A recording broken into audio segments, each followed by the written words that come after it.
Reincarnated with the strongest system. Chapter 61, Arwen's long-awaited letter. The cry of a crane echoed in the distance and Arwen hurriedly ran towards the balcony of her room. Her gaze locked on the black speck on the horizon that was slowly becoming bigger and bigger. As a high elf, Arwen was a very patient person due to her long lifespan. However, for some reason, she was feeling impatient. She wanted time to speed up a little faster, so that Skyla could arrive in front of her right this instant. The long and excruciating wait had ended when the crane finally landed on the balcony. Instead of greeting the crane, Arwen immediately untied the cylinder that was tied to her leg. Skyla started to peck Arwen's head in dissatisfaction because her friend didn't even greet her and just focused on the package that she had painstakingly brought with her from the southern continent. Ouch! Skyla, stop! I apologize for ignoring you. Please, stop pecking me. Arwen hurriedly apologized and did her best to pacify the disgruntled crane who had traveled a long distance to deliver her message and bring back her beloved son's reply to her letter. Crew. After I delivered your letter for you, this is how you repay me. Sorry. It won't happen again. Crew. It better not happen again or else, I won't deliver your letter next time. Skyla is the best. As expected of a royal silver moon crane who is prided for their elegance, beauty, and kind heart. Crew. Fool. Your flattery won't get you anywhere. After 10 minutes of coaxing and a gracious serving of silver moon milk fish, Skyla finally quieted down and closed her eyes to rest. Although traveling across continents wasn't difficult for her, a round trip from the Silver Moon continent and Southern continent was still an exhausting journey to say the least. Seeing that her best friend had finally calmed down, Arwen heaved a sigh of relief and sat on a chair to read her son's letter. To be honest, she was afraid to read William's reply. What if he wrote that he hated her? What if he wrote a letter of complaint for abandoning him? As these negative thoughts passed through her head, Arwen felt that the cylindrical package she was holding in her hands suddenly became heavy. Arwen took deep breaths in order to calm her restless heart. No matter what, she had to know what William thought of her. As she opened the cylinder, a folded scroll and a ring fell into her hand. Arwen took another round of deep breaths before she unhurriedly unrolled the scroll to read William's reply. To my beloved mother who thinks of me every single day. Hello, and good day to you, mother. To be perfectly honest, it took me more than 15 minutes to write that single sentence because I have no idea on how I should start my letter. I didn't know that writing a reply letter was going to be this hard. Arwen lightly giggled as she read her son's first sentences. She could understand that feeling because she had experienced the same when she decided to write a letter to him. Her eyes wandered across William's handwriting. Although it wasn't as elegant as hers, she still fell in love with the firm and bright strokes that showed his determination to reply to her letter. Let me formally introduce myself first. My name is William von Ainsworth, the most handsome boy in the southern continent. Grandpa James said that I look just like you, mother, so that means that you are definitely the most beautiful lady in the Silver Moon continent. I was surprised when I saw big sister Skyla appear in lawn carrying your letter. I've never seen a white crane as big and as smart as her. She was very gentle and kind enough to tell me stories about you, my grandparents, the holy city of Ethel, and the Silver Moon continent. Big sister Skyla also said that although my mother is beautiful, she is also the biggest crybaby in the holy city of Ethel. Arwen's lips twitched when she read the part of her being a crybaby. She glared at the sleeping Skyla at the side. You traitor! Arwen thought. How dare you tell my son that I'm a crybaby? I'm not. As if sensing her glare, Skyla opened her eyes and gave her the what? You have a problem with me, sidelong glance which made Arwen immediately avert her gaze. Between Skyla and Arwen, the crane had always been the more aggressive of the two. She had been Arwen's protector for years and had treated the high elf as if she were her own little sister. This was why Arwen couldn't go against Skyla, even if she was made to drink 2 jars of courage. With a defeated heart, Arwen returned to reading William's letter. "Don't worry, Mother. Even if you are really a crybaby, as big sister Skyla said, that won't change the fact that you are my mother, and I care for you. It is quite regretful that I didn't get the opportunity to see your face when I was still a baby. If possible, can you please send me a drawing of you, so that I may know what my beautiful mother looks like? My Mama Ella also wants to see you. Ah, before I forget. Mama Ella is the one who took care of me since I was a baby. She's an Angorian goat and I grew up drinking her milk every day. In my heart, she is my second mother who is just as irreplaceable as you. I hope there comes a day when you can meet each other. I love her very much." "I wish to meet her too," Arwen muttered. She wanted to meet William's second mother who had been with him since he was a baby. Arwen also felt envious, and jealous, of Ella because she had witnessed William's growth in her place. She could feel, based on William's handwriting, that her son really loved Ella. She even felt worried that William loved Ella more than he loved her.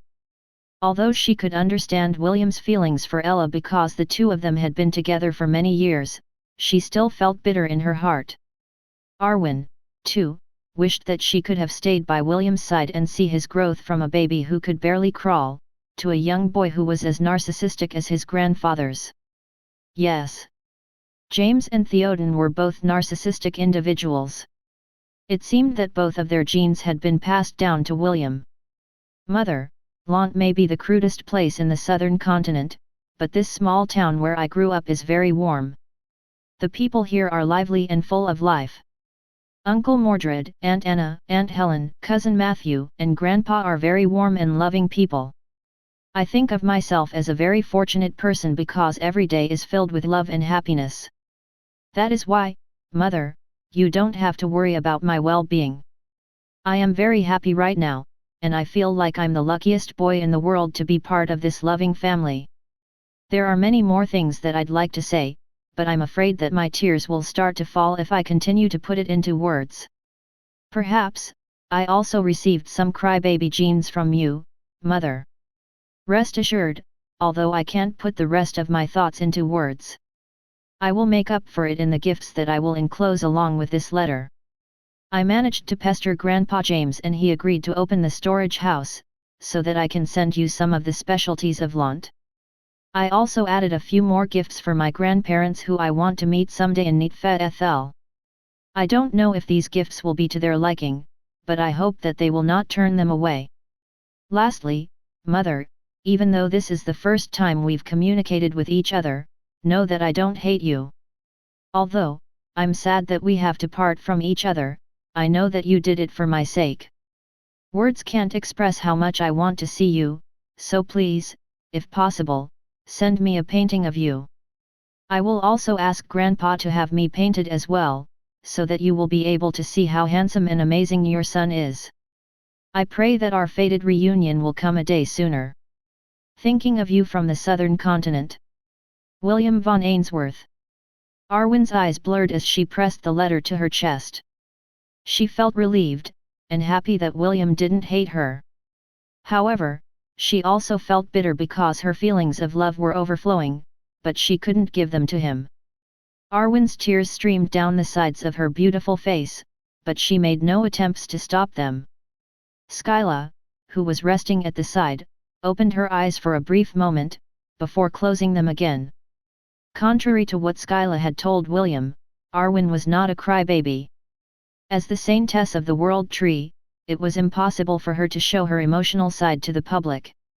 Only when she was alone, and thinking of her departed husband, and their far-away son, does she allow the tears to fall from her eyes.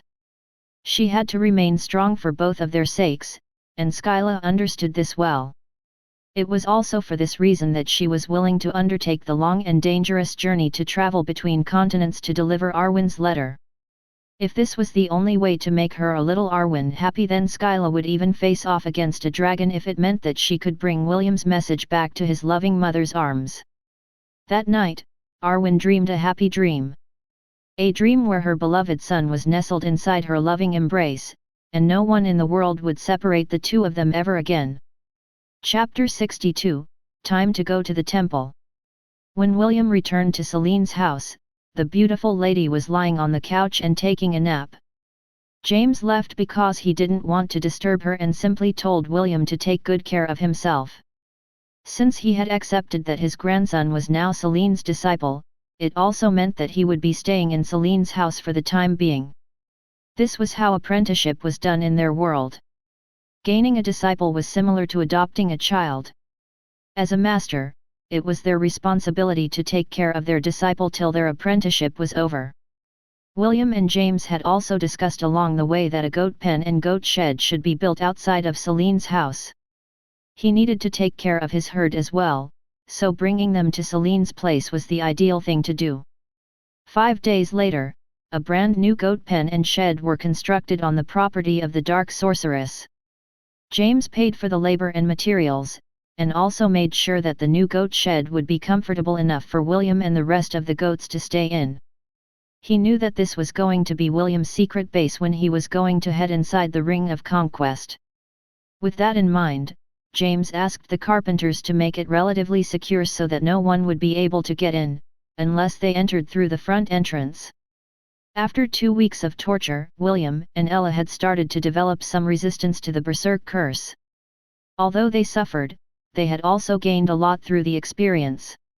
Even though they had entered the Berserk state, there were times where they were able to retain their state of mind to a certain extent.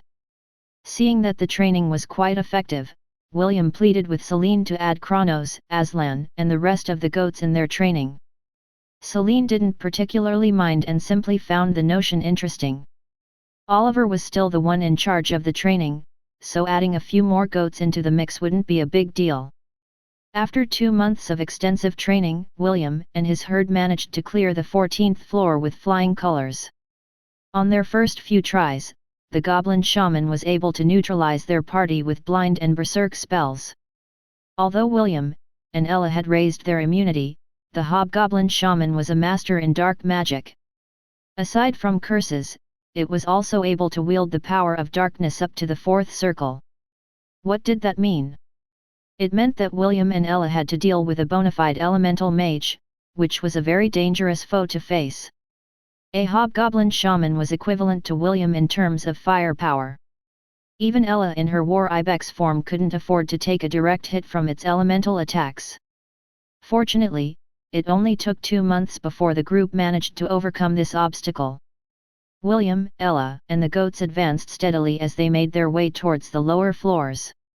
The 15th floor was quite challenging because every group of hobgoblins had one hobgoblin leader and hobgoblin shaman in their ranks. Of course, after the goats had developed an immunity to certain spells, the battle didn't go as badly as before. William's battle style had also greatly improved and he had now become a pseudo-battle mage. Although he still hadn't polished his close combat skills, he was not helpless when fighting enemies at close quarters. Another month passed, and William managed to conquer the goblin crypt up to the 17th floor. He could still advance their exploration, but he decided to put it on hold, at least for the time being.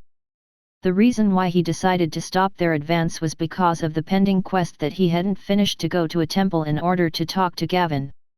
Since the remnants of the beast tide had mostly been eradicated, it was now safe again to travel in the western region. All he needed to do was to gain permission from his master and his grandpa to leave Lant and finish his pending mission. "All right, I will approve of your request to visit the temple," Celine said in a lazy voice. "However, you must bring me a souvenir when you get back." "Thank you, Master," William replied. "What kind of souvenir do you want?" "Any kind as long as it's good." "Understood." After getting his master's approval, William sought out his grandfather next. "Visit the temple." James played with his beard for a while as he weighed the pros and cons of sending William outside of Lant. "Isn't it fine?" William insisted. "The beast tide is already dealt with and the roaming monsters are being hunted down. Besides, I am not going alone. Mama Ella and the other goats will accompany me in the journey." "Well, I guess you can go," James relented after his grandson's constant pleading. "But, you must promise me one thing." If you face a monster that is impossible to beat, you must escape as fast as you can. Do I make myself clear? I promise. William nodded his head like a hen pecking rice. Thank you, Grandpa.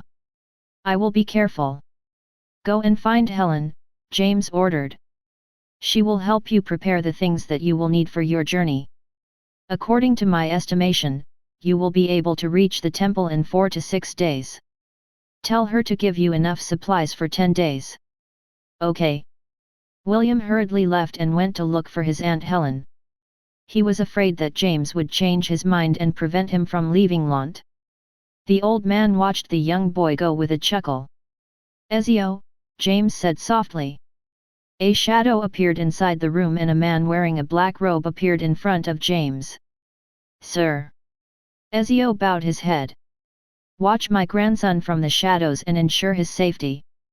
I hear and obey, my liege. Ezio disappeared from the room. James looked outside the window and stared in the direction of the Holy Temple. He hoped that his grandson wouldn't encounter any mishaps on his first journey outside the borders of Launt. Make sure to pay attention to your surroundings, Celine said as she stood at the north gate of Launt to bid William goodbye. Also, if you encounter bandits along the way, just kill them. Killing them will ensure that the innocent don't have to suffer. Master, are you seriously asking a 10-year-old kid to kill people? William asked with a pout. I killed my first bandit when I was 8, Celine glared at him. Are you a man? Why are you such a p***ssy? I killed my first bandit when I was 9, James commented. As my grandson, you should do your best to kill these bastards at the first opportunity. How barbaric! William thought. Are the people of this world really this indifferent to killing? William came from Earth, so his mindset, when it came to killing people, was very different from the views of the inhabitants of Hestia. If possible, he didn't want to end the life of a human being. Killing monsters was fine, because for him, they were not human.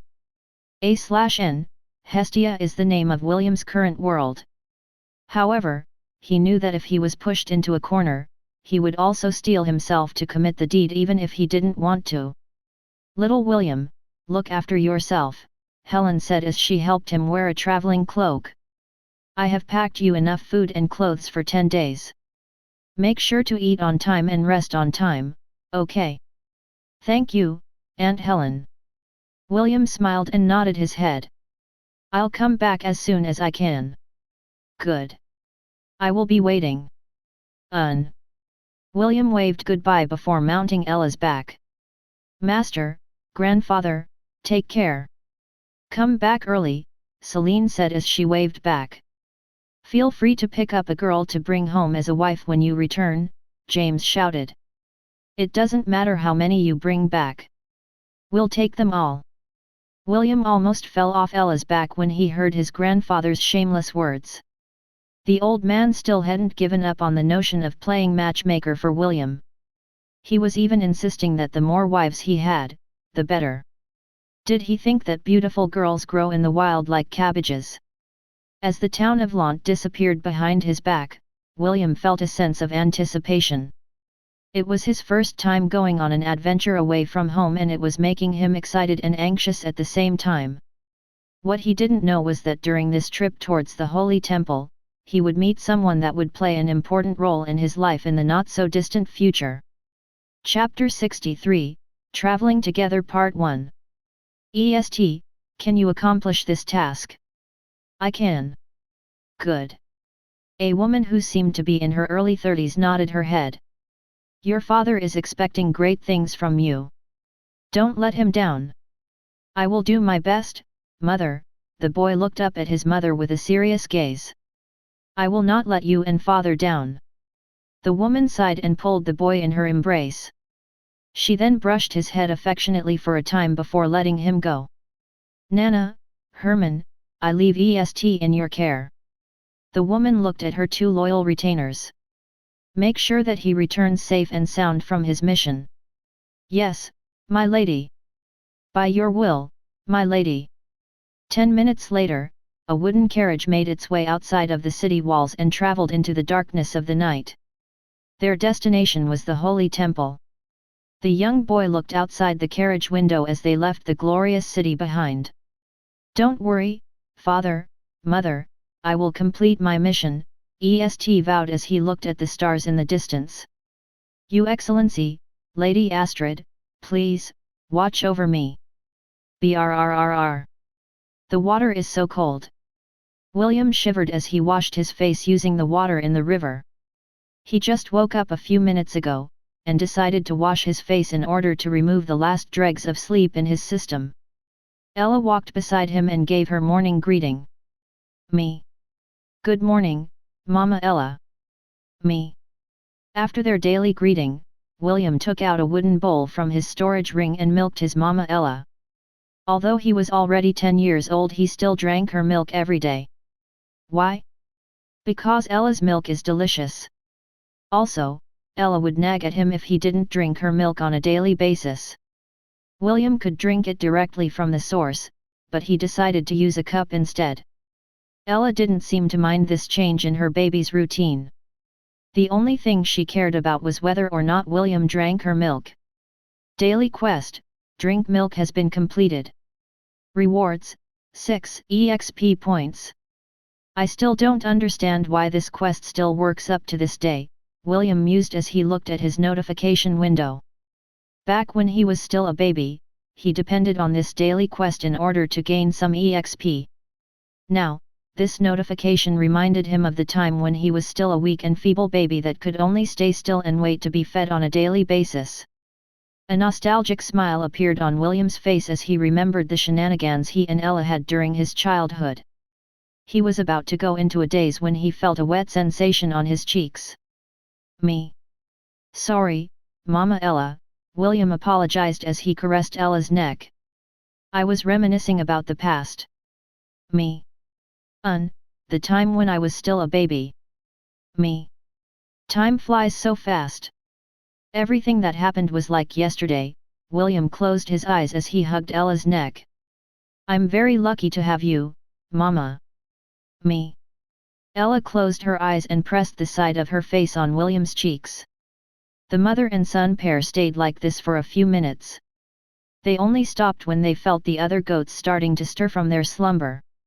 William prepared a small fire where he warmed his breakfast and Ella's milk. Ella and the other goats drank from the river and munched on the grasses until they had their fill. After eating their breakfast, William, Ella, and the goats continued their journey. It had been 3 days since they left the town of Lant. So far, they hadn't encountered any bandits or any roaming monsters along the way.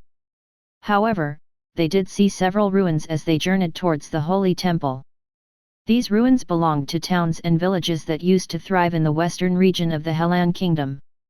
When William passed these villages and towns, the young boy would spend a few minutes offering a silent prayer to the people who had died in the incident. As someone who had memories of his reincarnation, he knew that these people would also be given another opportunity to live their lives all over again.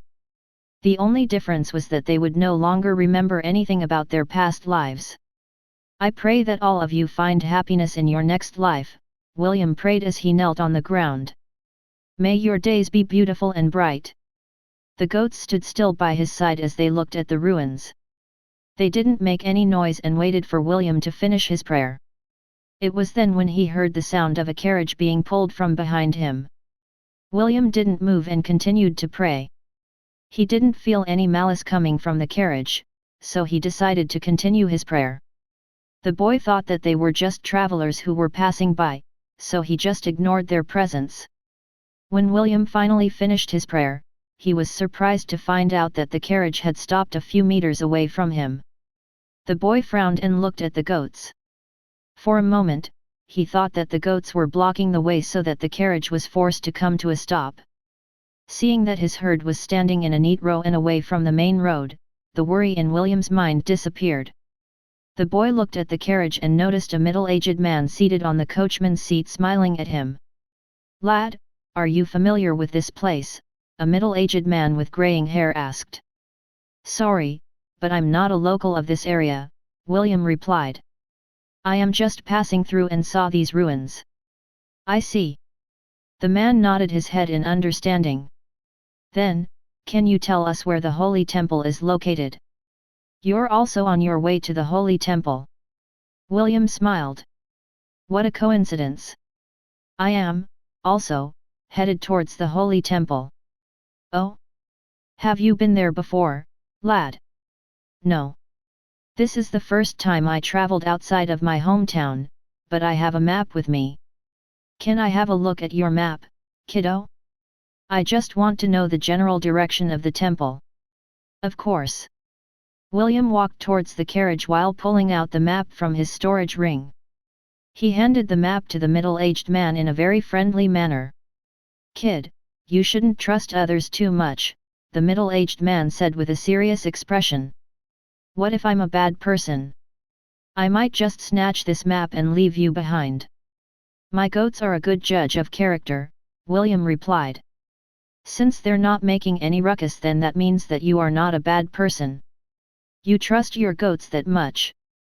I trust them with my life. The middle-aged man didn't know if he should laugh or cry at the little boy's naivety, but William's carefree attitude left a good impression on him. The middle-aged man nodded his head a few times as he examined the map. It had been many years since he had been to the western region, and the recent calamity had drastically changed the scenery. The landmarks he remembered were no longer there, so he was having a hard time finding the road that would lead him to the temple. Fortunately, he sensed William from afar and decided to head in his direction. His gamble paid off and he was rewarded with a map that would lead him to their destination. Thank you, the man said as he returned William's map. You said that you are also traveling towards the Holy Temple, why don't we travel together? Fate has brought us together, William commented. I will accept your offer to travel together. The more the merrier. Ha ha ha. You are an interesting kid. Not only interesting, but handsome as well. Gwahahaha. What a chap, I like, the middle-aged man gave William a thumbs up. William grinned and mounted his Mama Ella. The middle-aged man was a very social person and he kept on chatting with William as the carriage and the herd of goats traveled side by side. Chapter 64, Traveling Together Part 2. William listened to the old man's stories about his adventures and the cities he had visited during his younger years. Mr. Herman, do you know anything about the Central Continent? William inquired. The Central Continent? I've stayed there for a few years, Herman replied. That place is where the elites of the various continents gather. Why? Are you interested in going there, William? I don't know. William shook his head. However, there is a possibility that my master will ask me to go there once I grow older. Your master? Herman narrowed his eyes as he glanced at the collar on William's neck. He already noticed the slave collar on the young boy, but he didn't say anything about it. Although the Helan kingdom is not supportive of the slave trade, it didn't make any moves to abolish it completely. Even in the capital, slaves were being sold as well. Herman just found it a pity that a boy like William had become someone's property. Ah, this. William touched the collar on his neck. This is just an accessory. My master gave it to me as a present. I see. Herman felt complicated. He wanted to curse William's master for tricking a child to become their slave. From what he could see, William didn't resent his master. In fact, Herman could tell that the boy genuinely respected him. Lad, what is your master like? Master? She's the crazy kind of craz, I mean, a very amazing person. She treats me very well. A snort was heard from inside the carriage. Suddenly, the voice of a woman reached William's ears. It was filled with disdain and made William think that she was currently having her period. I bet your master enslaved you because you are a half-elf, the woman inside the carriage said in disdain. Perhaps she will make you her boy toy once you grow up. A good-looking boy like you will definitely sell for a high price at the black market. It is true that I am very good-looking, William replied with a smile. Thank you for your praise, my lady. I'm not praising you, the woman snapped. I'm telling you that you are stupid for being enslaved. William scratched the side of his face while feeling helpless. He also didn't want to be a slave, but the circumstances were special. As for becoming his master's boy toy, William gulped at the notion of Celine stepping on his back with her slender foot. Ape! What am I thinking? I'm not a masochist. William swatted the perverted images on his head. Nana, please, don't be rude, a voice that seemed to belong to a young boy reprimanded the woman. Please, forgive her outburst. She's not a big fan of slavery. I don't mind, William replied. I'm, also, not a big fan of slavery. These were the last words they exchanged with each other as they continued their journey. The awkward silence along the way made Herman sigh internally. He still wanted to continue to talk to William, but he was embarrassed by his colleague's earlier outburst. Me. Ella bleated as she told William her thoughts. Oh? There's a clearing up ahead, Mama. William asked.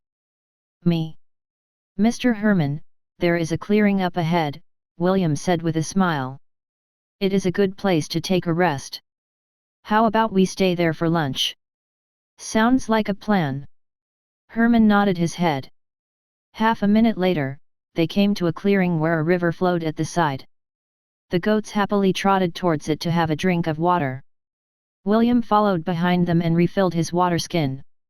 He wasn't aware that a pair of clear, light brown, eyes were watching his every move from inside the carriage. He's an interesting boy, EST said as he closed the partition on the carriage. You're too hard on him, Nana. I'm sorry, young master, Nana apologized. I'm just annoyed because those slave traders are getting out of hand. Even enslaving a child as young as him. Do you really think that is the case? EST asked. Young master. The collar on his neck was made of mithril. Don't you think that using pure mithril to make a slave collar is a waste? Now that you mention it, Nana had to admit that having a mithril collar was too luxurious for a slave. Even though William was a very good-looking half-elf, having a collar of that caliber was unheard of. In fact, this was the first time Nana had seen a collar made from pure mithril. The twin boys, Isaac and Ian, who were seated by EST's side, looked at him in confusion. Young master, is there something unique about that slave collar? Young master, does a slave collar made from mithril have special characteristics? I don't know if the collar is special or not. EST shook his head. All I know is that William's master may not be a simple person. This is the first time I've seen a slave collar made from mithril, and I can tell at a glance that it is of very high quality. Nana and the twins quieted down and observed William from the carriage's window. Herman had also gone to the river and was currently catching fish with his spear. The old fool took a liking to the boy. Nana snorted. He's really weak when dealing with kids that are the same age as his grandson. So you say, but haven't you taken a liking to him as well? EST smirked. William is a good person. Even I feel attracted to him. Well, as long as he doesn't hinder us on our journey, I don't mind if he travels with us. Nana closed her eyes. She pretended that she didn't hear EST's question. Suddenly, the carriage started to shake. An earthquake. Nana snapped her eyes open. Isaac, Ian, don't leave the young master's side. The twins nodded their head and unsheathed their daggers. Nana stepped out of the carriage in order to get a better idea of what was going on. Herman stood guard outside the carriage and gripped the spear in his hand firmly. The moment he felt the surroundings shake, he immediately ran towards the carriage in order to protect his young master. William, Ella, and the rest of the goats took a battle formation with William at its center. The young boy sat calmly on Ella's back as he focused his attention to his surroundings. It was then when two mountain trolls, the size of a small hill, appeared in the clearing. They were carrying tree trunks in their hands and brandishing them like weapons. Trolls? Nana narrowed her eyes. I'll take one, you deal with the other. Understood, Herman replied. Nana unsheathed her sword and charged towards one of the mountain trolls. Herman ran alongside her as both of them engaged the trolls to ensure that they stayed away from the carriage. The two mountain trolls were considered to be on the upper tier of level B threats, and they were very hard to kill. Their skin was as hard as rocks and their incredible strength makes them very lethal juggernauts. Also, these particular mountain trolls also have an annoying regeneration ability that made fighting them a headache for most people. Also, Nana and Herman were getting headaches because they wouldn't be able to kill the trolls unless they use fire or acid. The only thing they could do was to hurt them until the monsters thought that fighting them was not worth it. While the battle was taking place, another troll burst out towards the clearing while letting out a mighty roar. It ran towards the carriage carrying its giant wooden club with the intention of smashing it into pieces. No! Young master! Young master! Nana and Herman lured the trolls away earlier in an attempt to prevent them from attacking the carriage. What they didn't know was that the trolls had the same strategy as well. They sensed the presence of the two powerful warriors, so they decided to split up and lead them away from their prey. The third mountain troll was only 5 meters away from its target, when the carriage door suddenly opened. 3 figures jumped off the carriage and ran towards William. Seeing its prey run away, the mountain troll decided to pursue. Its strides were larger, and faster than the children, so it overtook them with ease. And the twins could only watch in horror as the monster slammed the giant wooden club towards them without any shred of mercy. Nana and Herman wanted to go back to save their young master, but the two trolls blocked their way. Young master! Nana screamed. She felt regret and helplessness as the monster bore down on her young master. I'm sorry, my lady. I'm sorry. Herman gritted his teeth and roared in anger. Desperation could be seen on his face as he watched the tragedy that was about to unfold. It was at that moment when a 2-meter-tall goat jumped over the 3 children.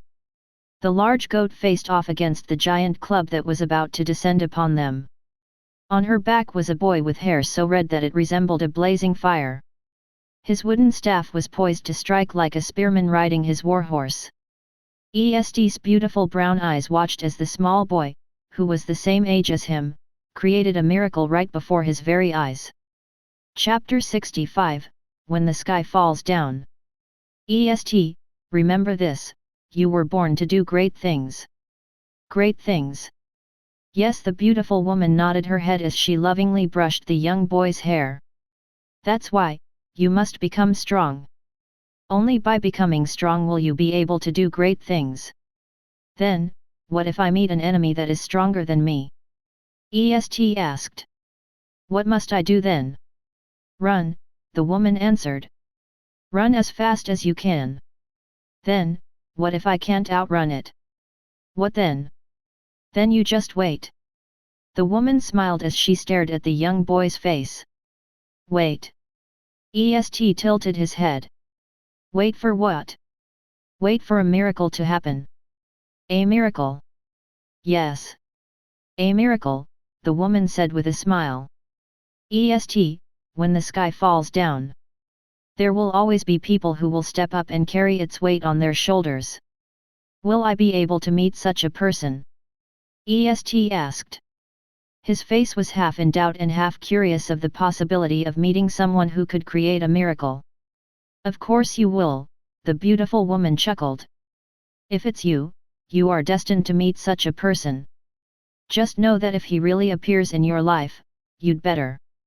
When the third mountain troll appeared, Isaac and Ian immediately grabbed EST and jumped out of the carriage. They were his retainers and their duty was to ensure his safety. Originally, they thought that the troll would focus on the carriage, but they had underestimated its intelligence. Not only did it ignore the carriage, it immediately pursued them without batting an eye. No good, we can't make it, EST thought as he gazed at the hulking monster that had already caught up with them. He could only watch helplessly as the mountain troll swung its giant wooden club with the intention to kill. EST knew that, the moment that wooden club hit its target, he, along with the twins, would be turned into meat paste. Then it happened. A 2-meter-tall Angorian war ibex jumped over their heads. Its horns and hooves had a silver-blue color that shone like crystals. On its back was a young boy with flaming red hair, carrying a wooden staff. Time seemed to move in slow motion as the mountain troll and the goat carrying the young boy clashed. William's confident and powerful voice reverberated in the air as he shouted. Magnum burst. EST eyes widened as he saw the mountain troll get pushed back during the collision. The mountain troll had a confused look on its face as it looked at its weapon and the boy who was riding on top of the goat. It seemed that it couldn't believe the fact that a boy could fend off its weapon with ease. If EST hadn't seen it firsthand, he, too, wouldn't have believed it. However, the evidence was right in front of his eyes and it made his heart beat wildly inside his chest. Mama Ella, let's go, William commanded as he jumped off her back. Me. Mass ice armor. Mass bestow. Leader of the herd. The young boy knew that his mama couldn't fight using her full power if he was to ride her into battle. Ella was currently in her war ibex form and William's buffs made her powerful. However, she was still weaker compared to the mountain troll who was at the upper tier of Class B monsters. Even so, she wasn't afraid because she was not fighting alone. William and the rest of the herd had already formed their battle formation. Ella was in the lead, with William at the rear. They had already shared an understanding when it came to fighting stronger enemies, so they weren't worried even if the troll was bigger and stronger than them. Wild charge! William ordered. Me. Ella charged like a raging bull to take the mountain troll head-on. Aslan and Kronos led their teams in order to attack the troll from all sides, creating a pincer attack. William watched the battle with a serious expression as he supported his herd from the rear. Every time the mountain troll attacked the goats, he would summon 3 layers of ice wall to block its attack. Nana and Herman were relieved when they saw that their young master was safe from harm. They then vented their frustration on the 2 mountain trolls that were blocking their way. The 2 monsters suddenly felt extreme pressure as the 2 experts unleashed their powerful attacks without holding back. Mega kick. Me. Ella's kick connected and the giant troll was sent flying a few meters into the air. Glacial lance. William fired off the strongest attack in his Ice Mage job class. The glacial lance pierced the mountain troll's eye, making it scream in pain. Another glacial lance flew in the air and stabbed itself on the mountain troll's other eye, blinding it completely. Aslan, Kronos, and the rest of their team impaled the mountain troll's body with their horns. Ella, too, didn't miss the opportunity and delivered a wild charge at point-blank range, piercing the mountain troll's chest. The mountain troll could only swing its wooden club blindly in the air, hoping that it could hit something with its frenzied attacks. 2 minutes later, the mountain troll gave off a guttural roar and ran away in the opposite direction. Its powerful regeneration had allowed its eyes to recover enough vision to see its surroundings. Seeing that it couldn't beat its prey, it decided to retreat. The 2 other mountain trolls followed behind their leader in haste. The 2 humans that they had fought were lunatics and they didn't want to engage them any longer. William watched the mountain trolls run away with relief. Although they were able to fight it to a stalemate, it was still a Class B beast. This made the mountain troll very hard to kill. He never thought for a moment that they would be able to defeat it. The most they could do was to hurt it as much as possible so that it would call it quits. Of course, the goats didn't think that way. Ella, Kronos, Aslan, and the rest were sure that they could beat the monster if it hadn't run away. After defeating the hobgoblin shaman, the goats had regained their confidence and were raring to fight strong opponents. For them, the mountain troll was only an oversized goblin. As long as they could hit it, they could kill it. Good job everyone, William said as he motioned for the goats to gather. Is anyone hurt? Come, let me heal you. Me. Aslan, what do you mean it doesn't hurt? Look, your leg is bleeding. Me. Just a scratch? I don't think so. Come here, let me heal you. Me. No buts, come here. First aid. Okay, next. Me. Echo, you are a girl, you should take better care of yourself. Me. First aid. Ah. All of you are so stubborn. Fine, have it your way. Mass first aid. William used mass first aid 3 times and healed the injuries of the goats. Although it was wasteful to use so much mana, he had no choice but to do it. The goats were still under the effect of their battle lust and were being very stubborn. Nana, Herman, Isaac, and Ian watched as William nagged his goats with a fed-up expression. They found this scene quite funny, but none of them were laughing. They were still in a state of shock after witnessing William's unbelievable performance. Chapter 66, The Price for Freedom. Here you go, William, Herman said as he gave the young boy a grilled fish. Thank you, Uncle Herman, William replied as he gladly accepted the food that was offered to him. After the 3 mountain trolls left the clearing, the group decided to have lunch by the riverside.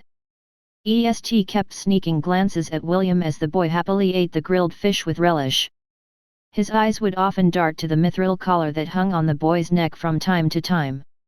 Naturally, William noticed his gaze, but he paid it no mind. Everyone in Lant had given him the same curious glances when they saw his slave collar for the first time. Contrary to William's expectations, no one made a big deal out of it in Lant. They just looked at him with interest and thought that the collar on his neck looked cool. Even the adults who had realized that it was a slave collar felt that it was just a prank by Celine in order to tone down William's mischievousness. Of course, this mentality was only restricted in the town of Lant. For people who were not in the know, they would just think that William was a pitiful half-elf that had been sold by slave traders. By the way, William, thank you for saving us earlier, EST said with a serious expression. I swear on my name that I will repay this favor. Just call me, Will, William replied with a smile. Also, you don't need to repay me. I only did what I thought was right. I'm sure that if you were the one in my shoes, you would have, also, done the same. But. No buts. You don't need a reason to help someone in need. Herman watched the 2 children's exchange and nodded his head in appreciation. He was very fond of William and felt regret that he didn't have a grandson like him. EST could tell that William was firm in not accepting any kind of reward from saving his life, so he decided to just repay him in the future whether his savior liked it or not. For the time being, he wanted to know more about this shepherd who was giving him a mysterious, yet pleasant feeling. You said that you are heading towards the Holy Temple, right? EST inquired. What is your reason for going there? I'm going to the Holy Temple to meet a god. I want to pray to the gods so that they will protect Lant and keep the townspeople safe from harm. William made up an excuse in order to cover up his earlier slip of the tongue. Lant. EST glanced at Herman. His eyes were clearly asking, do you know anything about Lant? Herman closed his eyes and pondered for a bit. If I remember correctly, Lant is a small town located at the edge of the western region. Ah. Are you perhaps related to that old bastard James? William grinned and nodded his head. My full name is William von Ainsworth. However, just call me Will, Uncle Herman. Ainsworth, Nana curled her lips. So, that shameless old man is your grandfather. Nana? Do you know William's grandfather? EST asked. Of course. Nana nodded his head. He is the shameless bastard who took advantage of the chaos during the Battle of Windkeep Citadel. He and his companions were the ones who took down the Flood Dragon, Orobro, and the Amphisbena. That old man even had the nerve to announce to everyone on the battlefield that the combined forces of the Hellan Kingdom only won because he lured the Flood Dragon away and broke the monster army's chain of command. Right now, all the nobles in the capital are cursing his name. Even the king has a headache about how to best handle the aftermath of the battle because of his antics. Herman chuckled as he gazed at William. Your grandpa was a very sly fellow. When all the forces of the kingdom were dealing with the monster army, he lured away the 3 big bosses and managed to subdue them. Basically, he used the alliance as cannon fodders in order to reap the greatest profit in that battle. That grandfather of yours sure has guts. William had already heard the story from his grandfather because the old man really liked to brag about his heroics. Even so, William was still very impressed by how their small group was able to become the big winners of the war against the monster army. Ian snorted when he heard Nana's and Herman's comments about William's grandfather. Although he managed to reap the most benefits in that battle, his grandson still became a slave. Ian sneered. "Isn't this what you call karma?" "Ian, don't be rude." EST reprimanded his retainer. "William, I apologize for my retainer's words. He's just a straightforward person. It's fine." William sighed. "I guess, you can also call it karma that this happened to me. My grandfather went bonkers when he found out that I became a slave after he returned to Lant." He knows that you became a slave?" Isaac, Ian's twin, looked at William in surprise. Although no one was saying it out loud, they thought that William was one of those survivors of the Beast-Tide calamity and had been sold to become a slave. Currently, there was an influx of slaves in the capital and most of them were survivors from the villages and towns that had been ravaged by the monster army. Initially, they thought that William was one of those survivors. William nodded his head. "Then why didn't he buy you back?" EST asked. "He can't afford it." William caressed the mithril collar on his neck. "A half-elf that is as handsome and talented as me is worth an astronomical price. Even the gains that Grandpa acquired during his short expedition was not enough to buy me back my freedom." "Surely, you're exaggerating," Estee challenged. "Just how much did your grandpa need to pay in order to win back your freedom?" "Let's just say that even if the royal family of the Hellan kingdom emptied their entire treasury, they would still not be able to afford me," William replied with a smug expression. "Even an emperor's ransom pales in comparison to my net worth." EST, Nana, Herman, Isaac. "Can I punch your face?" Ian asked. "My hands are feeling very itchy right now." The boy looked at William in contempt. Although half-elf slaves were expensive, they were worth 10 to 15,000 gold coins at most. Even if you killed him, he wouldn't believe that the shepherd in front of him was worth an emperor's ransom. "Your hands are feeling itchy? You must be suffering from athlete's foot," William sneered. "My condolences. I said hands, not foot." "You're a fool? Congratulations. There's no cure for stupidity." "Why you?" Isaac hurriedly grabbed his twin because the latter was about to have a go with William. Nana and Herman exchanged a glance and shook their heads helplessly. William rolled his eyes at the pretty boy in front of him. He didn't lie when he said that an emperor's ransom paled in comparison to the ingredients that Celine had lost during her experiment. Some of the items she had lost couldn't be bought even if you had the money. That was how rare and precious those ingredients were. He just didn't understand why the boy named Ian was targeting him out of the blue. Could it be that he is jealous because I am 3 times more handsome than him? William thought. Being handsome is really a sin. If Ian could only hear William's thoughts, he might have fought tooth and nail with his twin in order to get a chance to beat him up to a pulp. "How about all of you? Why go this far to visit the holy temple?" William asked after he finished eating. "Although your clothes don't look expensive, the designs are very different from the ones commonly worn in the western region. Did all of you perhaps come from the capital?" Nana's, Herman's, Ian's, and Isaac's gazes landed on EST. William noticed the subtle change in their expressions and looked expectantly at the delicate-looking boy with light brown hair and eyes. "Our reasons for going to the temple are the same," EST answered. "I am also going there to pray and ask the gods for their mercy." William gave a nod of understanding. Everyone visits the temple to pray to the gods, so EST's reason was not uncommon. After that, the group started to talk about random things which made the atmosphere more lively. Half an hour later, they left the clearing and continued their journey towards the holy temple. Chapter 67, Big Brother, are you happy with your current life? A day later, the group finally arrived at the Ellisfell Mountains where the Pantheon of Courage was located. They would need to travel for 4 more hours to arrive at the temple grounds that were located midway through the mountain. William, who was riding on Ella's back, took the lead in order to check if there were any hidden dangers along their path. The goats walked behind him, forming 2 lines, while being vigilant of their surroundings. "I've never seen Angorian goats this disciplined in my life," Nana said with admiration.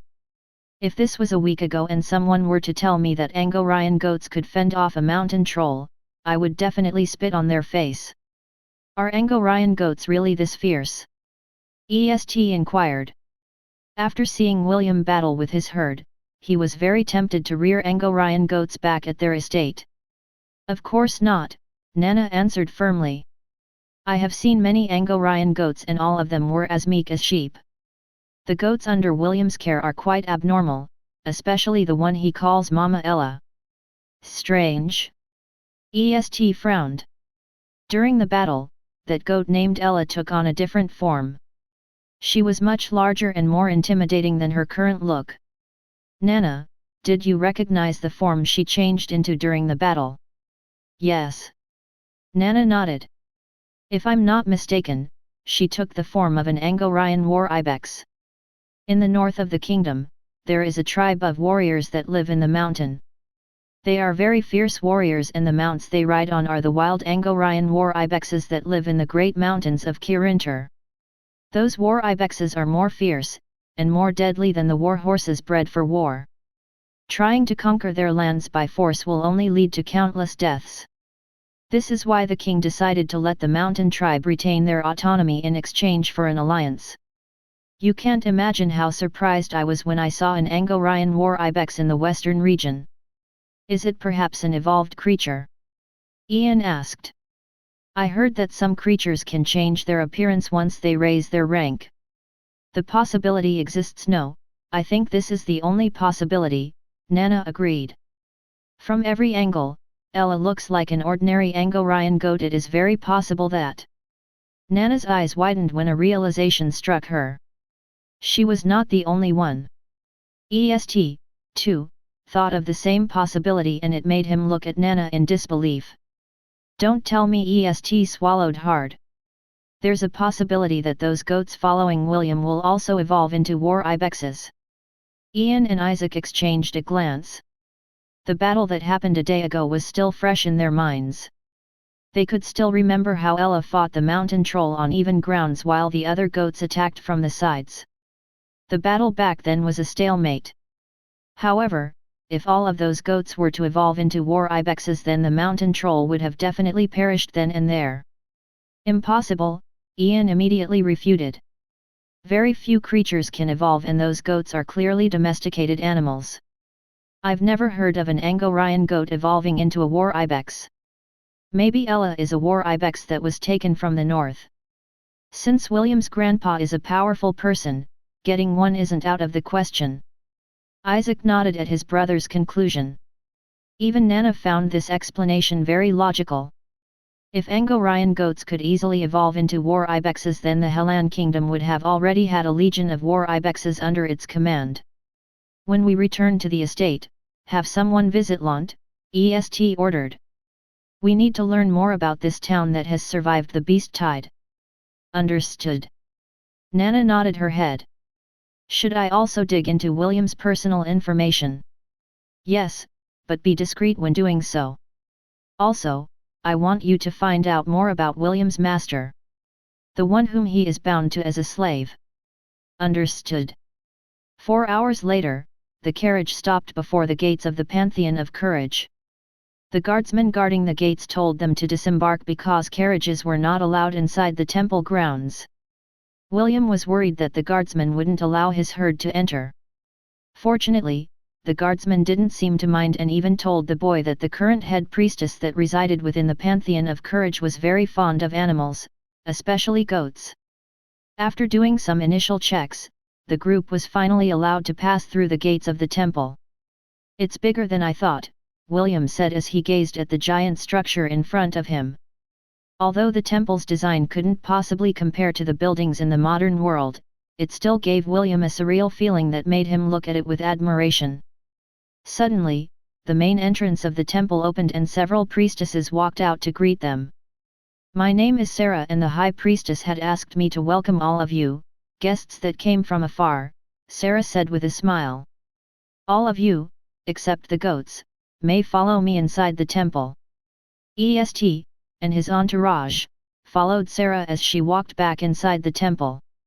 Another priestess walked towards William and offered to guide him to the stables where the goats could rest and feed while they waited for his return. "Thank you, big sister," William bowed respectfully. "I'll accept your offer." "Such a cute child," the priestess smiled and lightly pinched William's cheeks. "Follow me." When they arrived at the stables, William asked Ella to look after the goats while he went inside the temple. According to the priestess, that guided the redhead boy to the stables, William must follow protocol and perform a cleansing ritual before he would be allowed to go into the inner temple to converse with the gods. The priestess explained that it would take a whole day for the ritual to complete because it, also, involved a few hours of fasting. "Mama Ella, take care of everyone for a day or two," William said as he hugged her neck. "Make sure that they don't cause troubles for the priestesses of the temple. Me. All of you, make sure to behave, okay? Me. Me. Me. Me." After getting his herd's promise, William followed the priestess towards the temple. The priestess took him to a bathroom where he was supposed to properly clean his body. William took off his clothes and bathed properly. When he was finished, the priestess gave him a set of clean white robes to wear and guided him to the inner temple where he would begin his fasting. William sat on a prayer mat while looking at the marble statue of a beautiful knight holding a sword with both hands. Her long hair was tied in a ponytail, and her eyes were filled with mercy and compassion. William had only just kneeled on the prayer mat for 10 minutes when he suddenly felt very sleepy. He tried to fight off the drowsiness, but his eyes grew heavy with each passing second.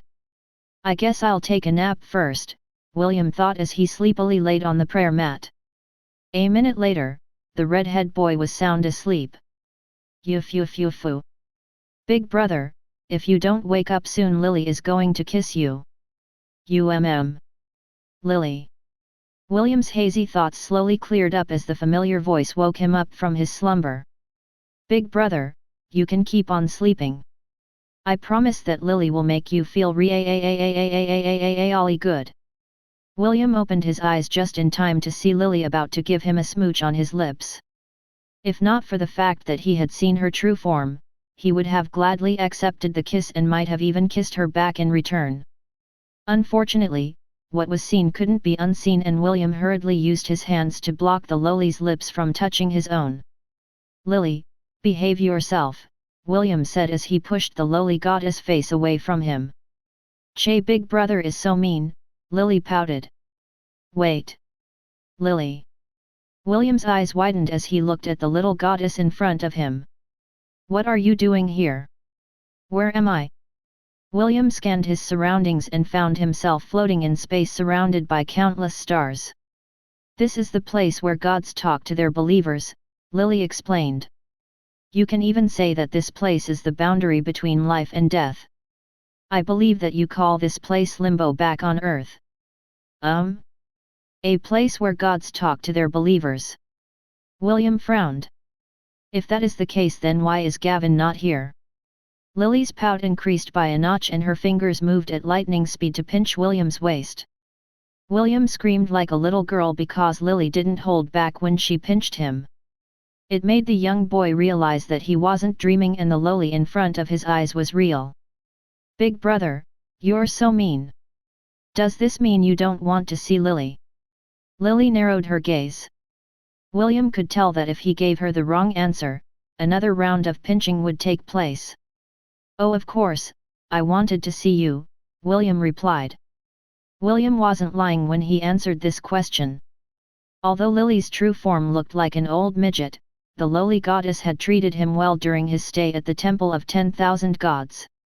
If William were to look past her appearance, Lily was someone whom he could get along with really well. "Really? You wanted to see Lily?" "Why yes. Yay!" The lowly goddess jumped and hugged William's waist. She then looked up at William with upturned eyes, looking all cute and lovable. Gavin will be here shortly. He is just handling a few matters with Issei and David, so they asked me to come and meet you here first. I see. William sighed and steeled his heart. Deep inside, he wanted to accept Lily regardless of how she really looked.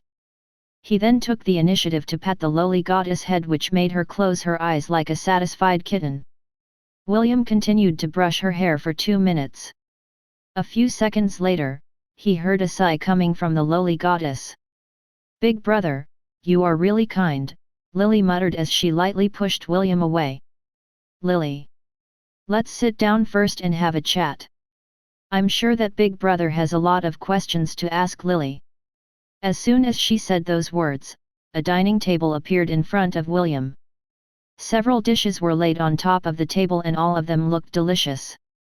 "Let's talk as we eat, Big Brother." Lily made a gesture for William to sit. William obediently accepted her invitation and sat on the chair facing Lily. "Aren't you going to eat?" Lily asked.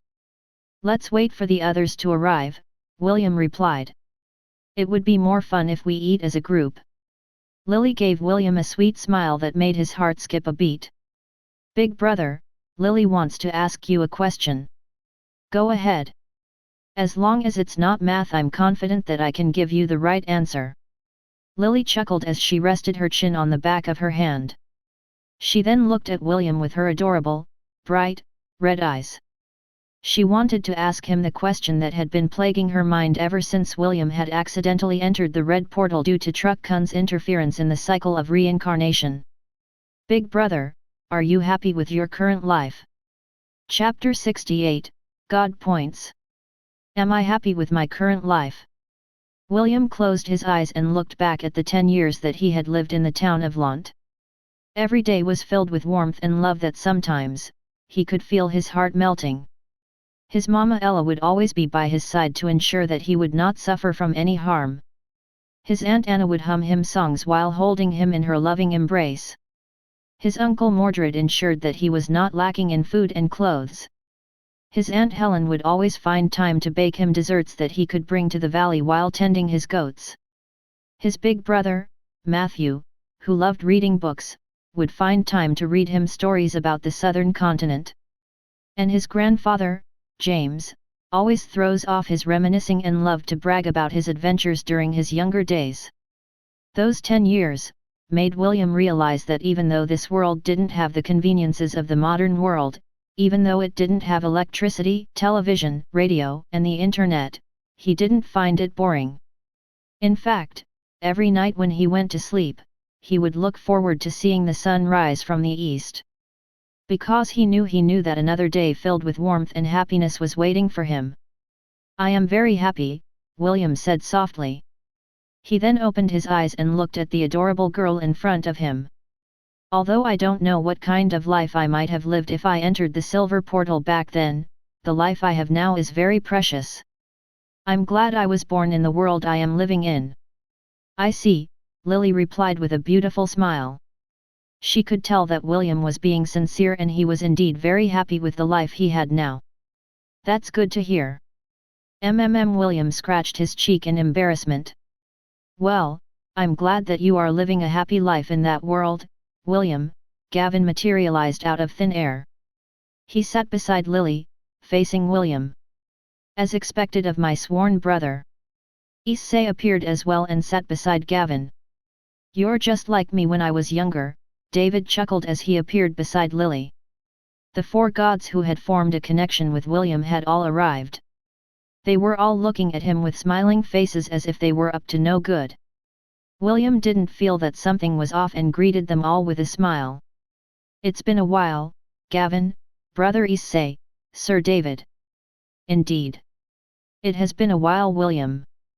Gavin nodded his head. "I'm glad you are doing well." Issei and David also nodded their heads in acknowledgement. "Since everyone is already here, why don't we all eat first?" Lily proposed. "This feast was prepared for your arrival, so it would be a waste if you don't have your fill." "She's right," Issei commented. "Let's all eat." William nodded his head and everyone began to eat and drink. After the food had been cleared from the table, the gods started to ask William questions about his current life, which the boy answered as honestly as he could. "That master of yours is not half bad," Issei said with a mischievous grin. "Will, having an older woman as your lover is not a bad thing. They are more mature and you can lean on them when things get tough. Also your master had developed in all the right places. If you know what I mean." William flashed Issei a knowing smile. The two perverts stared at each other as lewd grins appeared on their faces. Lily clicked her tongue in annoyance, but didn't say anything else. David played with his beard as he looked at William with admiration. "Although I gave you my staff, I didn't think that you would really use it so soon." "Sir David, I am very thankful for the gift that you gave me. If it wasn't for your staff, I might have re-entered the cycle of reincarnation at the age of 1 year old. I guess you can call this fate. When I first saw you, I was reminded of my younger days." "What younger days?" Lily sneered. "When you were born as a god, you were already old. How can you shamelessly say that William reminded you of your younger days?" David pretended not to hear Lily's spiteful words and continued to play with his beard. "Your mama Ella loves you a lot. Be sure to take good care of her." "I will," William promised. "I consider her as my second mother. For me, Mama Ella is family." David had a satisfied expression as he nodded his head. He was the god of shepherds and William indirectly became one of his followers when he became a shepherd in the world he was born in. Naturally, he was also aware of Ella and the other goats whose fates were now tied to William. "Gavin, do you already know why I came to see you?" William asked. "Of course I know," Gavin replied. "It's just that, I didn't expect you to see me this early. That wolf tide sure brought you a lot of benefits." Gavin chuckled as he patted William's shoulder. "Okay, let's now get down to business." Gavin's expression became serious as he crossed his arms over his chest. "In order for your experience limiter to ascend to the next level, you need to finish a quest." "A quest?" William inquired. "What kind of quest?" "Like those quests in the games I played back on Earth." "Something like that." Gavin nodded his head. "Once you clear this quest, another special feature of the CPU core will be unlocked." "Special feature?" "Yes, you will start receiving special quests that will give you points called God Points." "God Points?" William tilted his head in confusion. Lily coughed lightly as she continued Gavin's explanation. "God Points are points that you can use to purchase items in the God Shop. Our believers, who have received our blessings, are able to access this shop and buy items that can only be found in the God realm. All items in the God Shop are made by the gods themselves," Issei said with a smile. "Some of them are expensive, while others are very expensive. By the way, I'll give you a 50% discount on the first 3 items that you buy from my shop." "Big brother, what kind of items do you sell in your shop?" "Aphrodisiacs, candles, whips, bondage outfits, bunny costumes and many more exciting items that will make your nightlife extra exciting." William swallowed hard as he held Issei's hands. "Do you also have sailor costumes?" "You bet I do," Issei answered with a lewd grin. "We even have shrine maiden outfits." The two perverts clasped their hands together, which made the other gods look at them in contempt. Gavin cleared his throat in order to catch William's attention to continue his explanation. "Listen, William, I will now tell you the contents of your quest," Gavin said. "Right now, you are in the Pantheon of Courage. One of our colleagues has asked for assistance and it just so happens that you are also present in her temple. Because of this, I decided that your quest would be to help her follower clear a trial. You will find more information when your soul returns to your world. Do you have any other questions?" Will I be able to see you guys again?" William asked. "When you reach your next bottleneck, you can come and find us again," Lily answered with a smile. "Big brother, even if you miss Lily, you shouldn't push yourself too hard. Take things one step at a time. We will have our reunion in good time. Don't worry, brother, Issei commented. We will also be watching over you from time to time. Even if you can't see us, we can definitely see you. That's right. David nodded his head. Of course, we can't really interfere and help you when you encounter difficulties. Gods aren't allowed to interfere with the material world. However, we can offer you help in other ways. The important thing is for you to live a life worth living, Gavin said. Although getting strong is a must, you must not ignore the world around you. Life is not a matter of chance. It is a matter of choice. It is not a thing to be waited for, it is a thing to be achieved. You will make a lot of choices in life. Some of them may not lead to the ending that you envisioned, but regardless of your choice, you must see them through to the end. The same can be said for the special quests that will give you God points. If you feel that the quest is absurd, or goes against your morals, you don't have to do it. I can skip special quests? William asked. Yes. Doing the special quests are not compulsory, Gavin answered while sneaking glances at Lily and Issei. Only do the things that you think are worth doing. Understood. William nodded his head. Issei and Lily both had mischievous smiles on their faces. Big brother, let's see if you can resist the special quests that I will give you. Don't worry, brother. Your big brother will ensure that you interact with the ladies as often as possible. The two gods shared a knowing glance at each other before returning their attention to William. What William didn't know was that the ones who would be giving out the special quests were none other than the gods themselves. Chapter 69, May the odds be in your favor. EST, my devout follower, are you prepared? A strong and steady feminine voice asked. Yes, my lady Astrid, EST replied as he knelt on one knee like a knight. This trial will be difficult, so I will allow you to bring a few helpers with you, Astrid, the goddess of female knights, said with a gentle gaze.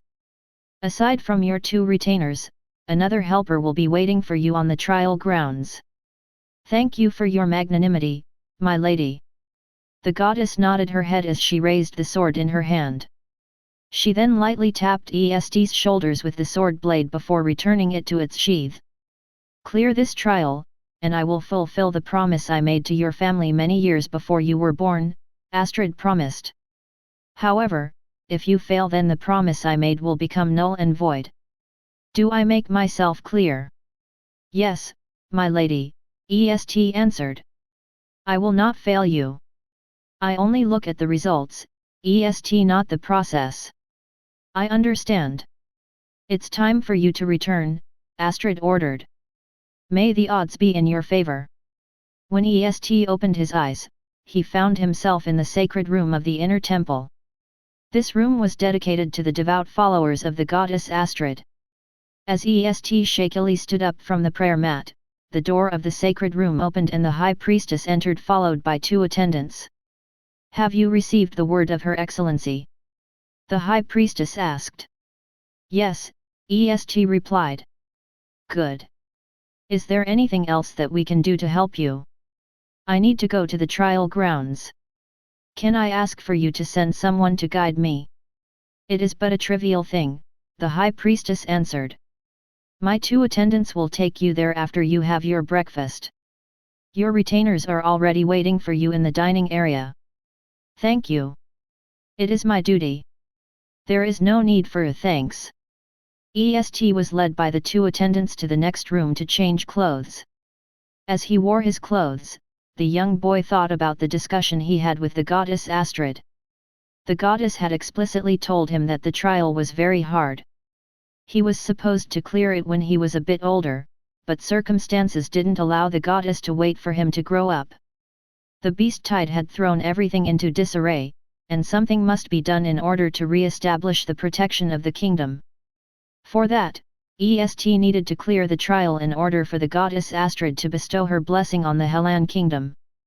This was also why failure was not an option. His father, and mother, had given him this mission, and EST was duty-bound to see it through. Father, mother, I will do my best, est thought. No matter what it takes, I will succeed. Young master, are you sure that Mr. Herman and Ms. Nana cannot help us in clearing the trial? Isaac asked. There is an age limit for the trial ground, est replied. Anyone above the age of 15 will be barred from entry. You can count on us, young master, Ian pledged. We will help you clear this trial with everything we have. EST was 10 years old, while Isaac and Ian were both 11 years old. The twins had been trained from a young age to become EST's retainers and help him unconditionally. Thank you, EST said with a smile. I'm counting on both of you.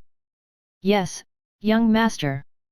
The three walked towards a cave that would lead them to the trial grounds. After 10 minutes of walking, they exited the cave and found themselves in what seemed to be a garden filled with colorful flowers. An imposing gate made of bronze stood 100 meters away from them. It was over 10 meters tall and several runes were etched on its surface. EST's, Isaac's, and Ian's gazes landed on the herd of goats that was currently standing right in front of the bronze gate. All of them were looking up at it with determination. It was as if they were soldiers that were about to go to war for their motherland. A familiar boy with red hair sat on the back of the biggest goat among the herd. He was carrying a wooden staff in his hand and a carefree smile hung on his face. William waved at the three boys as he watched them walk in his direction.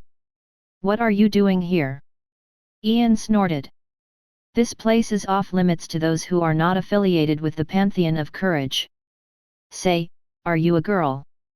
William asked. Why are you always irate? Are you perhaps having your period right now? You're the one having a period. Ian shot back with anger. His face was dyed a deep shade of red as he glared hatefully at William. I don't understand why you're always butting heads with me. William shrugged. Wait, don't tell me you've fallen in love with me? Sorry, but I don't swing that way. Black lines appeared on Ian's face as he stepped forward with the intention of bashing in William's smug expression. Fortunately, Isaac and EST held him on both sides, which prevented him from having a fight with the smug shepherd in front of him. William, what are you doing here? EST inquired. Although he already knew the answer, he still decided to ask this question for confirmation. I came here because my patron god told me to help someone clear a trial, William answered. Are you perhaps the one taking the trial? Yes. EST nodded. Are you really here to help me clear the trial? Yes. However, since someone insulted me, I'm no longer in the mood to help, William replied. We don't need your help. Ian interjected. My sister brother and I will be enough to help the young master clear this trial. Is that so? William raised an eyebrow. I heard that this trial is very hard. If you really don't need my help, then I won't force it. Besides, I don't want to be on the same team with a boy that is having his period. Ian was about to reply to William's remark when he felt EST's gaze land on her. The gaze made him shudder and the words that he was about to say became stuck in his throat. Will, this trial is important to me, EST stated. I would be very happy if you were to help me clear it. Will it be fine if I formally commission you to help me clear this quest? I will prepare sufficient payment once we successfully clear the trial. Sure. William readily agreed. He wouldn't reject EST's offer because those were just freebies for him. Even though Ian was making things difficult for him, he had no intention of allowing EST to start the trial on his own.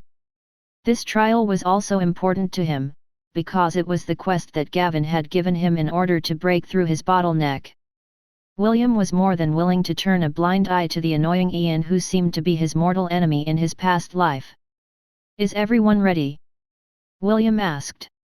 Me, the goats replied in unison. Wait, can the goats enter the trial grounds, too? EST asked. He looked at the goats in a hopeful manner. During the battle, the goats showed amazing battle prowess, and having them inside the trial would definitely raise their chances of success. There's only one way to find out, William grinned. He then tapped the bronze gate with his wooden staff. The door trembled for a few seconds before opening widely. A silver portal appeared at the center of the gate, which reminded William of the portals in the cycle of reincarnation. "After you," William made a gesture for EST to enter first. "I'll see you on the other side," EST said as he entered the portal. Isaac and Ian entered the portal as well. The latter didn't forget to give William a hateful glare before passing through the portal. "What's with him?" William frowned. He then shook his head helplessly as he lightly caressed his mama Ella, urging her to enter the portal. Soon William and the rest of his herd entered the portal. Deep inside, William was feeling excited. He was very curious about what kind of trial he would be facing. He was also looking forward to the completion of the trial, so that he could check out the items in the god shop. According to Gavin, there were several items for sale in the shop that would allow him to acquire very rare job classes. With such an incentive, William was pumped up to finish the quest as fast as possible. Little did he know that the trial in the sacred grounds was not only prepared for EST, but for him as well. Chapter 70, Parting of Ways. They found themselves at the entrance of an eerie forest where EST and the twins were waiting for them. With just a glance, William could tell that the forest was bad news. Ding! You have accepted the quest Trial of Courage. Quest, Trial of Courage. Quest objective, escort EST to the altar of courage located at the center of the forest. Secondary objective, EST must survive. Quest will automatically fail once EST or the host dies. Quest reward, host's second transcendence phase will be unlocked. What an ominous sounding mission, William sighed as he finished reading the contents of the quest. He then returned his attention to the forest and observed it more closely. The air smelled of decay and rot, while the towering trees blocked out the sunlight. There was not a path to follow. Meaning, they would have to traverse the forest without any form of navigation. Of course, this doesn't apply to William because he had the system with him. Its mapping function sprang to life as it displayed William's current location on the map. According to his estimate, the forest extends for at least 3 miles in all directions. Fortunately, William saw a blinking gold dot at the center of the map. The redhead boy assumed that this was the place where they needed to go in order to clear the trial. There were also several ominous purple dots that were moving on the map, which gave William a sense of mortal danger. I guess these purple dots are off limits, William thought.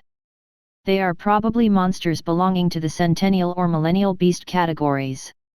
Over 30 purple dots were scattered around the map and they were all encircling the gold dot, which William labeled as their quest objective.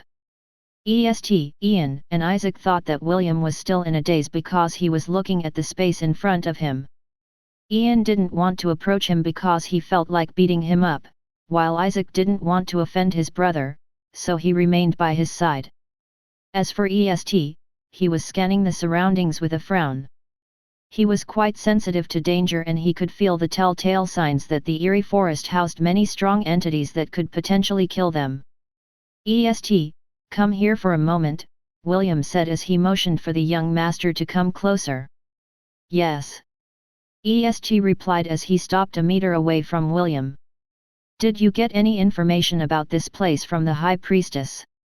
No. But, something is calling out to me from inside the forest. I believe that it is the place I have to go. Can you tell me which direction that feeling is coming from? William inquired. EST closed his eyes and extended his senses outwards. He then pointed in the direction where the strong attraction was coming from. William nodded his head because EST had just confirmed his suspicion. The direction he was pointing at was exactly the place where the blinking gold dot was located.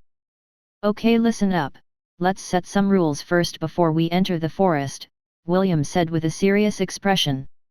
I want to appoint myself as the leader of this expedition. Everyone must follow my order no matter how unreasonable it is. And why should we follow you? Ian snorted. We only obey the young master. That's right, Isaac supported his twin. We only follow the young master's order. William looked at EST and waited for his decision.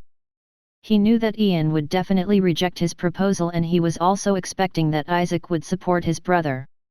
However, they were not the ones calling the shots on this mission. As long as EST nodded his head, then the twins had no choice but to follow his orders. William, since you accepted this commission, that means that I am your employer. EST raised his head to look at the shepherd who was mounted on top of the Angorian goat. The employer has the right to order their subordinates during a mission. EST was a proud person.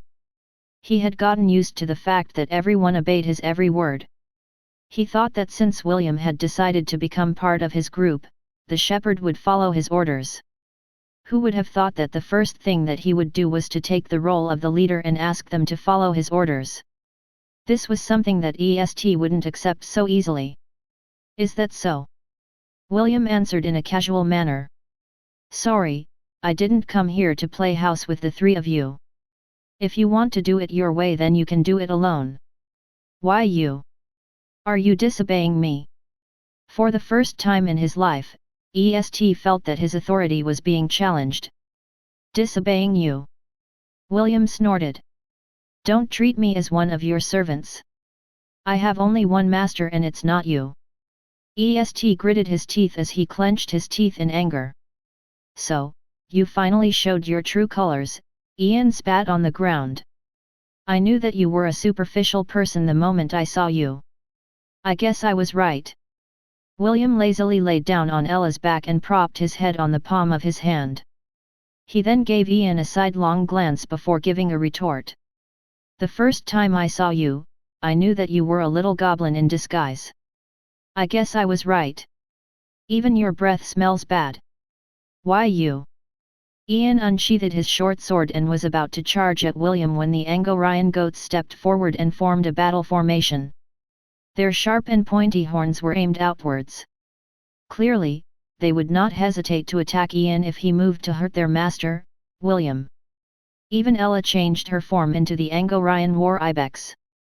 Her intimidating aura pressed down on the young boy and made him stop in his tracks. Me? Ella bleated. The color of her horns and hooves changed to mithril blue. Her gaze locked on Ian. EST could easily tell that the war ibex's gaze was not friendly. He immediately made a gesture for Ian to hold his ground and not provoke the goats any further. The three children had to admit that even if they joined forces, they would not be a match against Ella and the Angorian goats by her side. Not to mention, William was also a magician. Although they didn't know why a magician, like him, was acting like a shepherd, they didn't doubt his fighting ability. There's no need to fight against each other, EST said after regaining his composure. We are not enemies. My condition remains the same, William commented in a lazy tone. Either I lead this group or we part ways here. There's no room for negotiations. EST knew that William had already made his stance and wouldn't change his mind. Right now, he was in a dilemma. Either they carried out the trial with just the three of them or let William have his way. If he chose to clear the trial with just the three of them, the difficulty would surely increase. Also, he didn't know what kind of dangers he would be facing inside the forest. There was safety in numbers and the goats held an advantage because of their teamwork. However, he was still struggling deep inside because he didn't like someone forcefully taking over his authority. In the end, he made a decision as he made a gesture for Ian and Isaac to stand by his side. We will part our ways here. EST stated in a firm manner. I will not forget that you have saved my life from the mountain troll. This favor, I will definitely repay in the future. Without waiting for his reply, he turned around and walked into the forest. Isaac and Ian hurried to catch up behind him. William watched the three go with a calm expression. However, deep within his heart, he was feeling anxious. Fine, let's see what the three of you can do, William mused. I'd like to see how far the three of you can go without my help. William watched as the three green dots that represented EST and his lackeys entered the forest. He was very curious about what kind of abilities the three of them possessed. They weren't able to show it earlier when he was fighting against the mountain troll. The red-head boy deemed that it was best to know the extent of their battle capabilities, so that he could make the right decisions if he was to work together with them.